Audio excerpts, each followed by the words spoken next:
Ozzy Osbourne revealed his funeral plans before his death at 76. The Black Sabbath frontman passed away on Tuesday, July 22, just weeks after taking the stage for what would become his final show with his original bandmates. That performance, which now stands as a poignant farewell, was more than just a concert. It became a historical moment. A final bow for a man who defined an entire genre, and a last gift to the millions of fans who grew up worshipping the Prince of Darkness. With the devastating news of his passing now echoing through the hearts of fans around the world, many have turned back to past interviews and reflections where Ozzy candidly shared his thoughts about death, legacy, and how he wished to be remembered. In the swirl of grief, his earlier words are providing some measure of comfort, clarity, and even a little humor to those trying to process the loss of such a monumental figure in music. Ozzy, ever the straight-shooting and often humorous man he was, never avoided talking about death. Despite the darkness that shrouded his stage persona, he was surprisingly open about the topic. And unlike many celebrities who leave the details of their final arrangements shrouded in mystery or managed by a team of publicists and handlers, Ozzy gave the world a pretty good idea of how he wanted to go out. It wasn't through whispered prayers and solemn processions.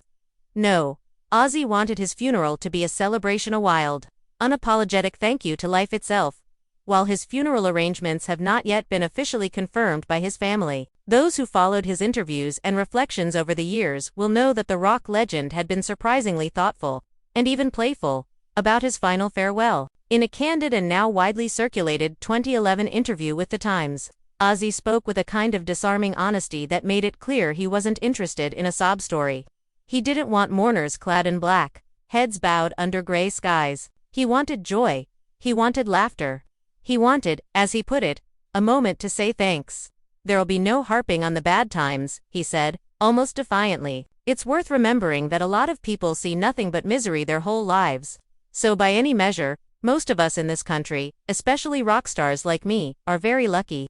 That statement alone seemed to define his worldview. Here was a man who had been through battles with addiction, near-death experiences, health scares, arrests, wild scandals, and relentless press attention, and yet, he still considered himself lucky. That humility, wrapped in the leather and eyeliner of a heavy metal god, made Ozzy Osbourne far more than just a cultural figure. He was, in many ways, the ultimate survivor. Born in the industrial city of Birmingham, England, Ozzy rose from working-class obscurity to become one of the most recognizable faces and voices in the history of rock music. His voice was raw and unmistakable, his presence magnetic, and his antics, both on and off the stage, became the stuff of legend. He co-founded Black Sabbath in the late 1960s. And with that, he didn't just launch a band, he helped birth an entirely new genre of music. Heavy metal had found its reluctant father figure, and Ozzy carried the weight of that title with a kind of chaotic grace. But while millions saw him as the Prince of Darkness, those close to him, and even longtime fans, knew that there was always a tender, self-aware soul beneath the theatrics. He was a father, a husband, a friend, and most importantly, someone who understood the fragility of life in ways few rock stars ever dared to admit publicly. That's why his vision for his funeral wasn't cloaked in mourning. He wanted it to be a time to celebrate a life fully lived. "That's why I don't want my funeral to be sad," Ozzy explained in the interview. "I want it to be a time to say thanks."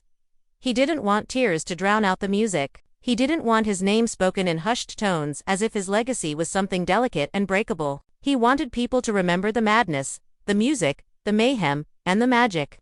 And most of all, he wanted them to smile. True to his eccentric and often comedic nature, Ozzy joked about his funeral with the kind of humor that could only come from someone who had already stared death in the face more than once. He laughed about playing a video at the funeral where he'd be lying in a casket, only to sit up and ask a doctor for a second opinion. It was this blend of morbid humor and endearing self-awareness that made Ozzy feel real to so many. He wasn't an unreachable god of rock. He was just a bloke from Birmingham who somehow made it big, and lived to tell the tale. When it came to music, Ozzy was always open-minded and surprisingly unpretentious. While many might expect a funeral soundtrack dominated by heavy riffs and Sabbath anthems, Ozzy wasn't interested in curating a playlist of his own greatest hits. "I honestly don't care what they play at my funeral," he quipped. "They can put on a medley of Justin Bieber, Susan Boyle and We Are the Diddy Men if it makes them happy." That comment alone speaks volumes about his desire for the day to be shaped not by sorrow, but by joy. Even if that joy came in the most unexpected forms. However, his thoughts on funeral music did evolve slightly over the years. In a 2016 interview with NME, Ozzy revealed that he was giving it a little more thought. Perhaps it was age. Perhaps it was his growing awareness of the legacy he was leaving behind. But there was a softness in his words, a hint that, despite the jokes, he did care. "I really need a few more years to think this over," he said, pausing. But probably something from Sgt. Pepper's Lonely Hearts Club Band or Revolver. The Beatles, unsurprisingly, were always a source of inspiration for him. They were the reason so many British kids picked up guitars in the first place. And even the Prince of Darkness couldn't deny the brilliance of their melodies and the emotional resonance of their songs.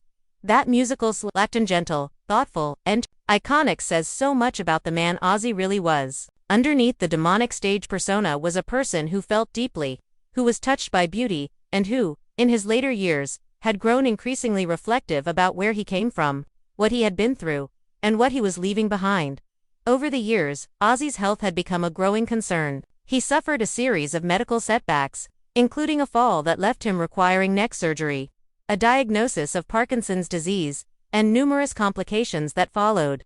He was transparent about his struggles, sometimes sharing them with raw vulnerability. It was painful to watch a man who once prowled the stage like a panther now being slowed by the inevitable toll of time and injury, but through it all, he remained fiercely committed to his fans, repeatedly insisting that he would return to perform again. His final performance, which now bears the heavy weight of history, wasn't just about the music. It was a symbolic moment, final communion between artist and audience. He poured everything into that show, despite the pain, despite the difficulty, because Ozzy never wanted to leave the stage without giving everything he had. In the days since his passing, tributes have poured in from every corner of the globe. Fellow musicians, longtime collaborators, and even artists from genres far removed from heavy metal have paid homage to the man who taught the world that it was okay to be weird, okay to be loud, and okay to chase your demons and your dreams. With equal ferocity, Sharon Osbourne, his wife and manager, has yet to release a full statement detailing his funeral plans. But those who knew Ozzy best and those who have followed him over the decades know that his final farewell won't be a quiet affair. It will be bold, it will be loud, it will be funny, and it will, without a doubt, be unforgettable. Because Ozzy Osbourne wasn't just a rock star, he was a force of nature. He was chaos and kindness rolled into one. He made millions feel seen, heard, and less alone in their weirdness. And in his death, just like in life, he has left a mark that will never fade. As fans prepare to say goodbye, many will undoubtedly remember his words, not just his lyrics, but those quiet, thoughtful reflections about life, gratitude, and joy.